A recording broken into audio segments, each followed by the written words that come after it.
আমার পাশে ইদানিং বেশ চিকেন খাওয়া হচ্ছে, আর এটা ডায়েটের চক্করে পড়েই হচ্ছে।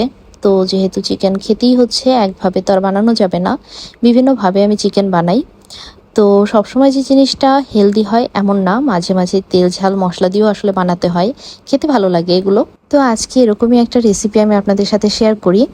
এটাকে একেবারে আনহেলদি বলা যাবে না, কারণ এখানে আমি অনেকগুলা সবজি ব্যবহার করব, যার কারণে এটাকে মোটামুটি একটা হেলদি চিকেন বলাই যেতে পারে। তো চলেন রেসিপিটা শেয়ার করি। বাসায় চিকেন রান্নাতে আমরা যেসব মশলা ব্যবহার করি, এই চিকেনটা রান্নাতেও কিন্তু আমি সেই মশলাগুলোই দিয়েছি। সাথে এক্সট্রা করে যেটা দিয়েছি সেটা হচ্ছে গোলমরিচের গুঁড়ো, আর সাথে একটু টমেটো সস দিয়ে দিয়েছি। আর এই চিকেনটা রান্নার ক্ষেত্রে আমি কিন্তু ম্যারিনেটের সময় এখানে সরিষার তেল দিয়েছি। এই চিকেন ম্যারিনেটের সময় এই সরিষার তেলটা কিন্তু অবশ্যই ব্যবহার করবেন, না হলে কিন্তু আপনারা এটার আসল স্বাদটাই পাবেন না। মশলার সাথে চিকেন খুব ভালো করে মাখিয়ে নিতে হবে। চাইলে আপনারা ম্যারিনেট করে 1 ঘন্টার জন্য রেখেও দিতে পারেন, আবার চাইলে আপনারা সাথে সাথে রান্নাও করে ফেলতে পারেন, কোনো সমস্যা নেই। তো এরপরে এখানে আমি হালকা তেল দিয়ে দিয়েছি। এটা কিন্তু আমি সরিষার তেল দিইনি, সয়াবিন তেলই দিয়েছি।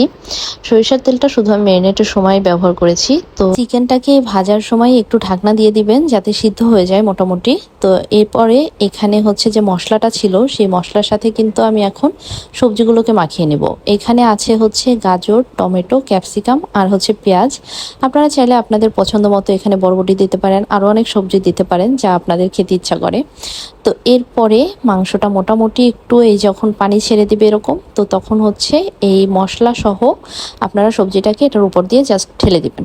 হ্যাঁ, তো যাই হোক, মশলা সহ আপনারা সবজিটাকে এখানে দিয়ে দিবেন। সবজিগুলো দিয়ে একটু ভালো করে মিশিয়ে নেবেন চিকেনের সাথে, নাড়াচাড়া নাড়াচাড়া করে।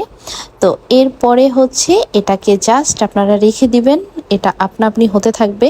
এখান থেকেই পানি ছাড়বে, ওই পানিতেই এটা আপনার একেবারে সিদ্ধ হয়ে যাবে। এই রান্নাটাতে কিন্তু এক্সট্রা কোনো পানি আপনাকে ব্যবহার করতে হবে না, কারণ সবজি থেকে অনেক পানি ছাড়বে, আর ওটাতেই সবজি তারপরে চিকেন সবকিছু সিদ্ধ হয়ে যাবে। এবারে আপনাদেরকে একটা সত্যি কথা বলি, এই রান্নাটা আপনারা কিন্তু অবশ্যই ভাজা ভাজা করবেন, একদমই ঝোল রাখবেন না। ঝোল রাখলে এটা একদমই মজা লাগে না, যেটা আমি করেছিলাম। একটু মাখা মাখা ঝোল রেখেছিলাম, যার কারণে আমার এটা খেতে কিন্তু খুব বেশি মজা লাগে নাই। হ্যাঁ, সো এটা একদম ভাজা ভাজা করবেন। ভাজা ভাজা করলে টেস্টটা অনেক বেশি ভালো আসবে।